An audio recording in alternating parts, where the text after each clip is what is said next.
বিশ্বে নতুন করে বাড়ছে করোনা সংক্রমণ। আগের তিক্ত অভিজ্ঞতায় ক্ষয়ক্ষতি এড়াতে দ্রুত প্রয়োজনীয় পদক্ষেপ নিচ্ছে স্বাস্থ্য অধিদপ্তর।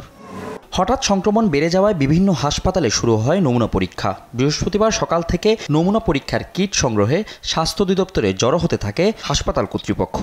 সবার মুখেই ছিল চাহিদা অনুযায়ী কিট না পাওয়ার অপেক্ষা। সব জায়গাতেই চাহিদা আসতেছে, একটু সংকট আছে, এটাই বলছে তারা।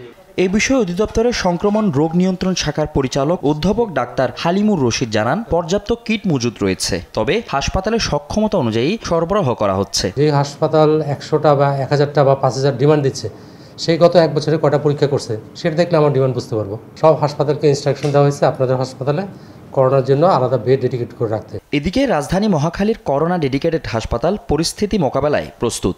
9 জন রোগী ভর্তির কথা জানিয়ে হাসপাতালটির পরিচালক বলেন, গেল সপ্তাহের তুলনায় আনুপাতিক হারে বাড়ছে রোগী। এখন থেকেই যদি তারা কোভিড প্রোটোকল বা প্রিভেনশন মেজার নেয়, যদি স্প্রেডটা মানে লাখ লাখ লোকের না হয়, then we are very much capable to deal with it.